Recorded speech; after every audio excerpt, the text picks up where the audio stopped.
Ok, comme tu l'as peut-être suivi sur mon compte, j'ai testé la méthode Wim Hof pendant 30 jours et dans cette vidéo, je vais te faire une courte analyse de ce que je peux retirer de la méthode ou non avant une analyse beaucoup plus poussée que je ferai dans mon podcast pour savoir si oui ou non cette méthode vaut la peine ou pas. En début d'expérience, la promesse du livre se basait sur 4 points essentiels. En 1, stimuler ses capacités, en 2, stimuler sa vitalité, en 3, augmenter son bonheur et en 4, augmenter sa résistance mentale.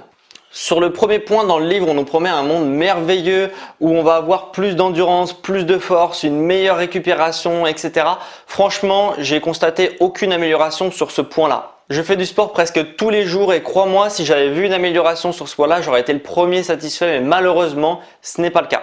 En 2, au niveau de la vitalité, ce que je peux te dire, c'est qu'en effet, la douche froide réveille beaucoup plus vite ton corps et met ton corps beaucoup plus vite en action que la douche chaude qui a tendance à t'endormir un peu. Donc, on peut constater une petite amélioration au niveau de la vitalité. Mais pour ce qui est du système immunitaire, comme quoi il y aura un boost du système immunitaire, j'en suis pas vraiment convaincu. Après, personnellement, je tombe jamais malade. Donc là, bien sûr, avec la méthode, je suis pas tombé malade, mais ça veut pas forcément dire que c'est la méthode qui permet de ne pas tomber malade.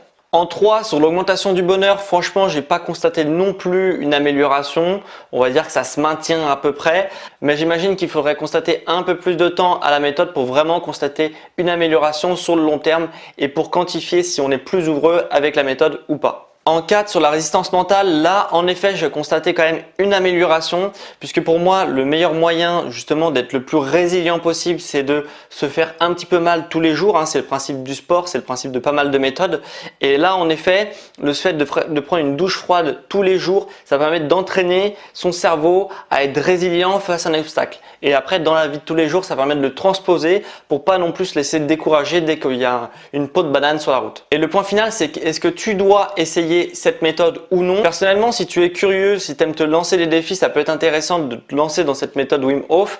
Après, je te cache pas que il faut pas t'attendre justement à autant de promesses que nous décrit le livre, puisque tu vas être assez déçu sinon. Donc si tu es juste curieux et que tu aimes les challenges, je peux te conseiller cette méthode, mais il faut pas que tu en atteignes des miracles. Si tu as des questions, des retours d'expérience sur la méthode, on s'attend dans l'espace commentaire. Et sinon pour les autres, ciao les sportifs intelligents!